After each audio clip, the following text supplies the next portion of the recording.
Friends, अगर आपको भाग्य लक्ष्मी का डेली एपिसोड चाहिए तो हमारे चैनल को जल्दी से जल्दी सब्सक्राइब करें और वीडियो अच्छी लगे तो वीडियो को लाइक करना न भूलें। आज के भाग्य लक्ष्मी एपिसोड की शुरुआत में रोहन द्वारा इंडिपेंडेंट डे के बारे में पूछने से होती है और वह इसके बारे में जो भी जानना है उसे बताता है। वह कहता है कि वह नहीं जानता कि इसे 2 बार क्यों मनाया जाता है, एक बार 15 अगस्त को और दूसरा 26 जनवरी को। पारो कहती है कि तुम वास्तव में बुद्धू हो और कहती है कि अगर हम तिरंगे के कपड़े पहनते हैं या तिरंगा फहराते हैं लेकिन हमें पता होगा कि हम इसे क्यों मनाते हैं। लक्ष्मी उसे उसका मजाक न उड़ाने के लिए कहती है और रोहन को बताती है कि उनके देश को 200 साल बाद 15 अगस्त को आज़ादी मिली थी और गणतंत्र दिवस हम मनाते हैं क्योंकि हमारा संविधान बनाया गया था और इसीलिए हम अब वोट देते हैं। रोहन लक्ष्मी को उसे समझाने के लिए थैंक्स देता है। नीलम लक्ष्मी को आने के लिए कहती है और वह अच्छा व्यवहार करने के लिए कहती है और इस तथ्य का सम्मान रखने के लिए कहती है। वह अपनी बहू के रूप में वहां जा रही है। रोहन लक्ष्मी और पारो को बाहर जाने के लिए कहता है। लक्ष्मी कहती है कि मैं यहाँ एक माँ के तौर पर हूँ, बहू के तौर पर नहीं।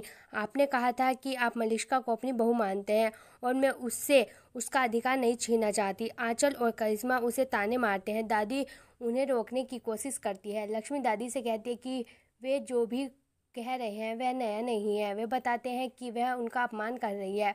दादी का कहना है कि लक्ष्मी ऐसा नहीं कर रही है।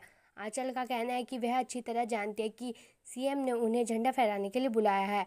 वह बहस करते हैं। लक्ष्मी कहती है कि वह किसी से बहस नहीं करना चाहती। ऋषि लक्ष्मी से कहता है कि अगर वे नहीं जाते हैं तो उन्हें व्यापार में नुकसान होगा और वह अब और नुकसान नहीं उठा सकता, इसलिए आपसे आने का अनुरोध कर रहा हूँ। लक्ष्मी जाने की सोचती है, चाहे वह चाहे या ना चाहे। ऋषि आयुष से सभी को बताने के लिए कहता है कि जो कोई अब आना नहीं चाहता वह घर पर ही रह सकता है।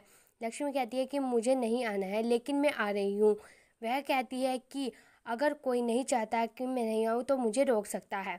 वह जाती है। ऋषि और अन्य भी जाते हैं। मलिष्का कहती है कि क्या बकवास है, वे क्या कर रहे थे। अनुष्का का कहना है कि वे एक दूसरे से बात नहीं कर रहे हैं। मलिष्का परेशान हो जाती है और वे चले जाते हैं। वे होटल में आते हैं। रोहन और पारो को होटल पसंद आता है और वे पूछते हैं कि क्या वे अंदर जा सकते हैं।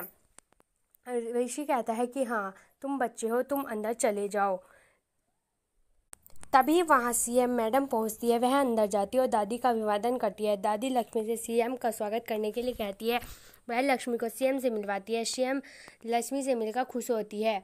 उसके सहायक ऋषि, नीलम और अन्य लोगों को सीएम से मिलवाते हैं। एक आदमी गुंडे को पैसे देता है और चला जाता है। सीएम ने दादी से होटल का उद्घाटन करने के लिए कहा। दादी बताती है कि मेहमान पहले से ही अंदर है और रसोई में रसोई आदि भी हैं। ऋषि कहता है कि मेहमान आए थे इसलिए वे नहीं चाहते थे कि वे इंतजार करें।